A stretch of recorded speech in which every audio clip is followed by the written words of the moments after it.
Hello दोस्तों, देख सकते हैं हमारी इस नए वीडियो में और देख सकते हैं इस पोस्टर पे जिस फिल्म नाम है मैं मायके चली जाऊंगी। Superstar jubilee star Dinesh Lal Yadav ji का ये फिल्म जो है सो मुहूर्त के भव्य तरीके से मुहूर्त हुआ है आजमगढ़ में। तो ये शूटिंग जो है सो मुहूर्त के साथ साथ शूटिंग भी स्टार्ट कर दिया गया है आजमगढ़ में, जिसके प्रोड्यूसर हैं प्रवीण कुमार जी और निर्देशक हैं इश्तियाक शेख बंटी जी। और बता दूं कि म्यूजिक है ओम झा का, डीओपी हैं डीके शर्मा, राइटर है अरविंद तिवारी, बहुत ही ज़बरदस्त राइटर। और स्टार कास्ट में है इसमें दिनेश लाल यादव जी, अमरपाली जी, अमित शुक्ला जी और बीना पांडे जी।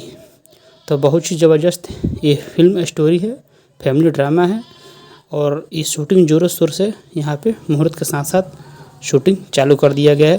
तो प्लीज़ दोस्तों हमारे चैनल को सब्सक्राइब कीजिए, इसी तरह भोजपुरी के सारी खबरें पाने के लिए चैनल को सब्सक्राइब कीजिए।